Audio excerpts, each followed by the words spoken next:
First things first, let's talk about one of the things we didn't address last week that I teased and implied we would be talking about because I'm very, very professional. Last week, I mentioned how in some of those Phil Spencer email leaks, we got an email where he described some frustrations with how the market works, how the industry is going. And one of the most interesting things I saw was his explanation for basically how third-party developers failed to evolve and adjust to digital storefronts. And as a result, we've seen games like Saints Row 2022 come out, which are just big, bloated AAA $200 million disasters because they have to rely on those big whales to cash flow their entire company, whereas they should have adjusted and adapted. So just to give a couple of little highlights here, this is from Phil Spencer. Over the past 5 to 7 years, the AAA publishers have tried to use production scale as their new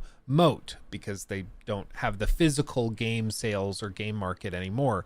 It used to be that basically only a few big publishers could afford to put games globally on store shelves. And now you just put your game on the PlayStation Store, you put it on Steam. It's actually comparatively not that difficult to release your game worldwide. And that puts these publishers in a weird spot where their special thing that they used to be the only guys that could do this, now they're not that special. So they've tried to use production scale as their new moat, their new specialty, basically. Very few companies can afford to spend the $200 million in Activision or a Take-Two spend to put a title like Call of Duty or Red Dead Redemption on the shelf. These AAA publishers have mostly used this production scale to keep their top franchises in the top-selling games each year. The issue these publishers have run into is these same production scale cost approach hurts their ability to create new IP because, of course, you're not going to spend $200 million on something that's a big question mark. It just doesn't make sense to do that. And the hurdle rate on new IP at these high production levels have led to risk aversion by big publishers on new IP. You've seen a rise of AAA publishers using rented IP to try to offset the risk, such as Star Wars with EA, Spider-Man with Sony, Avatar with Ubisoft, etc. And this same dynamic has obviously played out in Hollywood as well, with Netflix creating more new IP than any of the movie studios.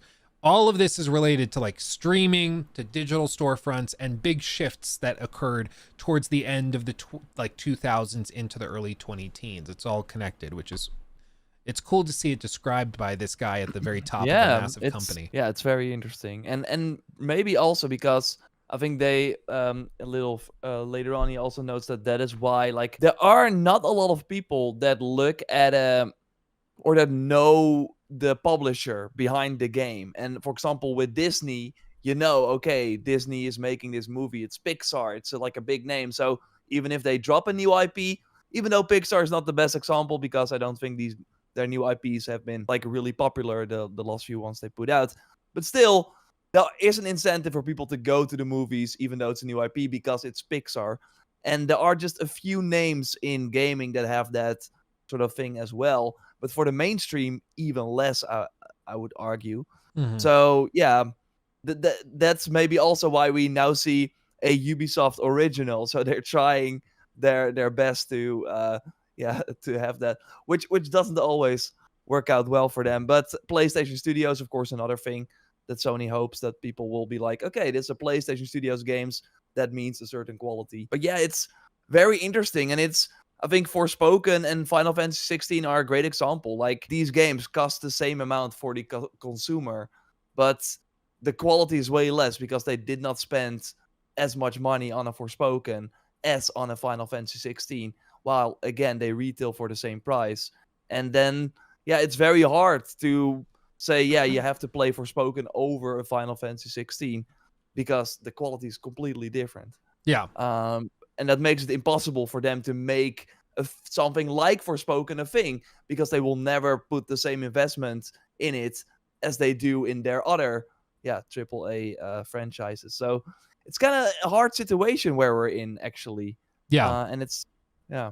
Well, it's eerily reminiscent of something that is commonly referred to as the Great Gaming Crash. And for people not familiar with this, I mean, obviously games go back to like the late 70s, early 80s. But one thing that happened in the early 80s was that there was a flood of video games coming out to things like, the Atari 2600 and various console systems at the time.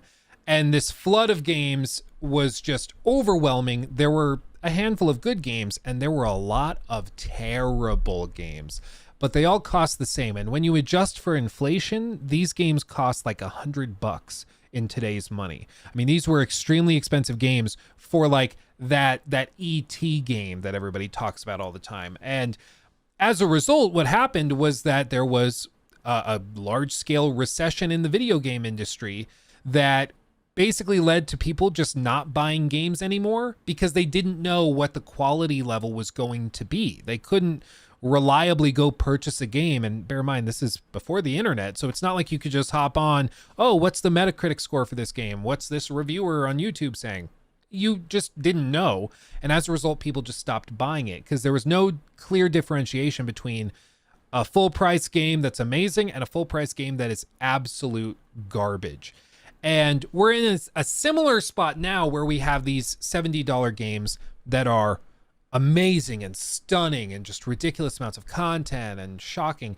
And then there's $70 games that are like, okay, or pretty good, but not anywhere near that level. So what happens is the average consumer says, I'll get it on a sale eventually, whatever. I'll get to it. And then that game basically doesn't sell any units. It's a big flop when it launches, and then you see massive layoffs. Like we just saw that with Ascendant Studio with Immortals of Avium, where they laid off half their studio because everybody looked at the game and said, it doesn't look bad, but it doesn't look very good or great, so I'm going to wait for a sale. And waiting for a sale, even if you eventually intend on buying it, waiting for a sale still means no money flows to that studio.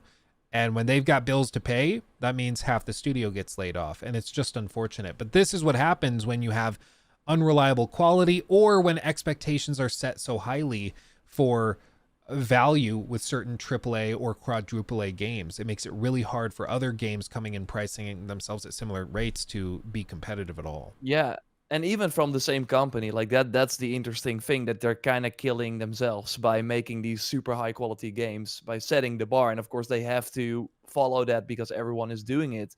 But it is so weird that, for example, GTA 6 will probably cost $70 and Immortals was the same price. Like that's just such a weird thing to comprehend, but that's where we are at. So I do think we have to find a new way for these new IPs to kind of shine, and then maybe they can survive at a lower price. And then when a lot of people are like, whoa, this was actually really good, they can invest more with a sequel.